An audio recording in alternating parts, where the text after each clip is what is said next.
Ele mora em Rio do Sul, mas viaja o Brasil inteiro por causa dos doces. É chefe de cozinha e confeiteiro. Ao meu lado, André Lenze. André, como assim? Viajando o Brasil todo por causa dos doces? Há quanto tempo isso?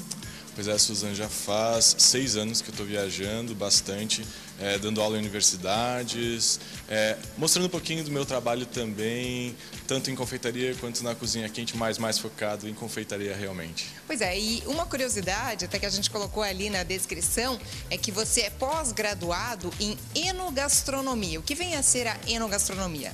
Enogastronomia nada mais é do que a harmonização entre comida e a bebida. Né? Geralmente, o que se é mais utilizado é o vinho. Então, para combinar principalmente com as sobremesas já é um pouquinho mais complicado, mas a gente tem vinhos do Porto, a gente tem vinhos mais fortes também, os espumantes, os champanhes que combinam bastante também com sobremesas. Pois é, nessa que a gente vai ensinar, por exemplo, de hoje, né, que é o verrine, né? Uma verrine de Páscoa. Qual seria a bebida ideal para acompanhar nessa sobremesa? Bom, para quem não conhece, verrine nada mais é do que um copo. Né? A gente vai fazer então essa sobremesa em um copo. Como a gente está utilizando chocolate 60%, vamos utilizar então um vinho do Porto, talvez, que pelo menos não vai matar tanto como se fosse um espumante.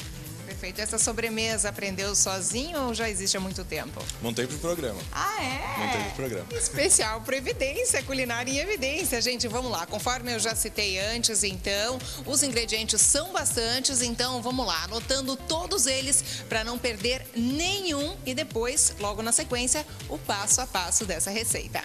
Para a primeira camada, que é o mousse, será preciso 50 gramas de chocolate amargo, 50 gramas de creme de leite fresco e 50 gramas de creme de leite batido. Para a segunda camada, que é a panna cotta, será preciso 250 gramas de leite, 80 gramas de paçoca de amendoim esmigalhada, 50 gramas de açúcar refinado, 150 gramas de creme de leite fresco, 3 gramas de gelatina em folha e 100 ml de água para hidratar a gelatina.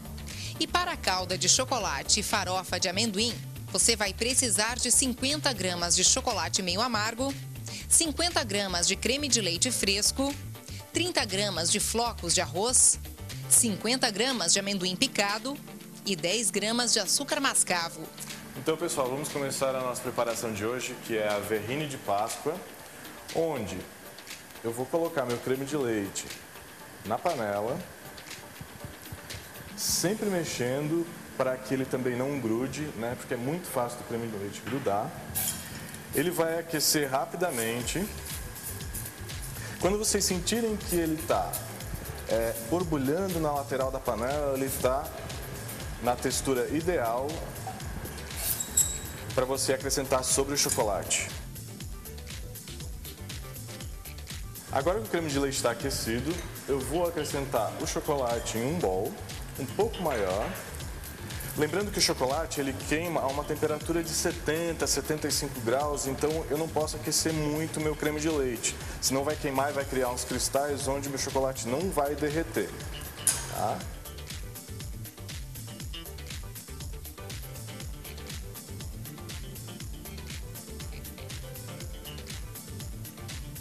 Mexi bem para ele esfriar um pouquinho, aí sim acrescentar então o meu creme de leite batido.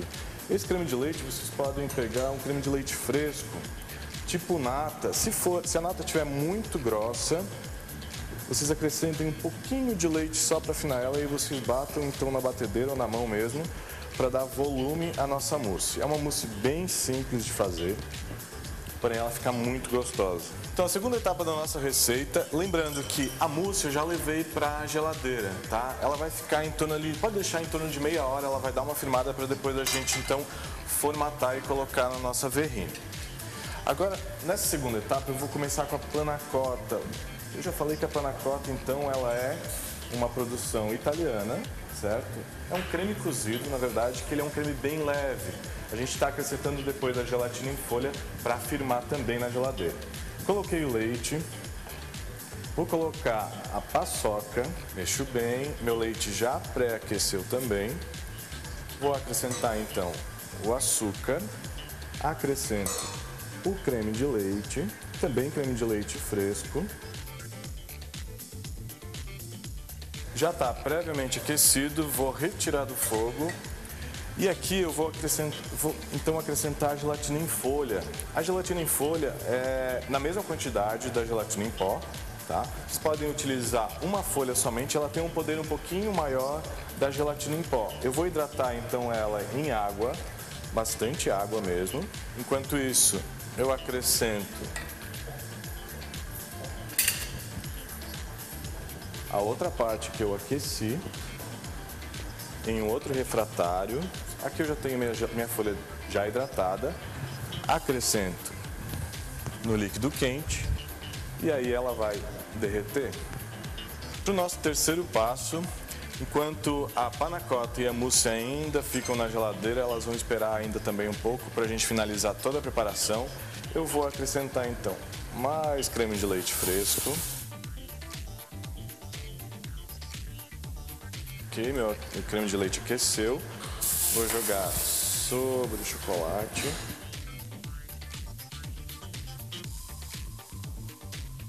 Enquanto nossas outras produções aguardam na geladeira, a ganache está em temperatura ambiente também, nós vamos para a nossa última produção, que é a farofa, onde vai finalizar a nossa terrine de Páscoa então. Eu tenho flocos de arroz, pode ser os flocos que vocês encontram em barrinha no supermercado, ou também aqueles flocos que vocês encontram em lojas de produtos naturais, os flocos de arroz que eles já são redondinhos também, tá? Sem o açúcar. Acrescentei o amendoim e também o açúcar mascavo. Essa etapa aqui ela é bem rápida.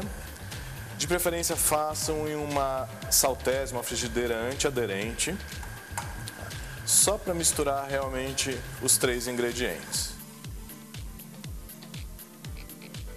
Ok, então para começar a montagem da nossa terrine, eu escolhi um copo mais baixo, que ele tem umas decorações, né? Você pode escolher taça ou copo que você quiser, que você tem em casa.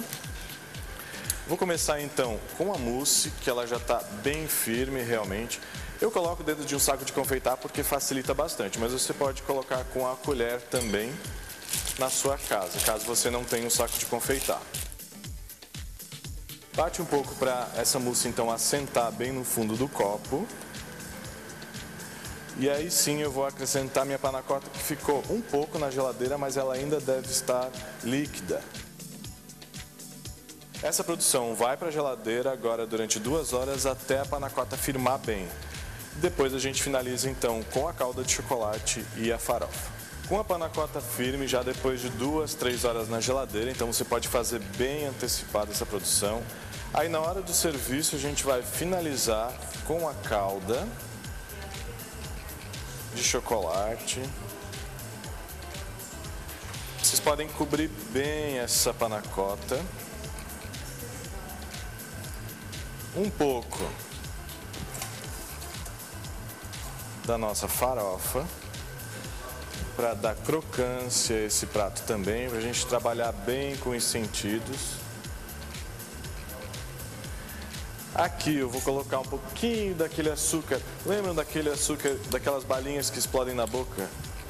As crianças gostam bastante. Vou colocar um pouquinho só para criar um pouco de sensações. Despertar um pouco o sentido das pessoas. E aqui tem uma decoraçãozinha qualquer de chocolate.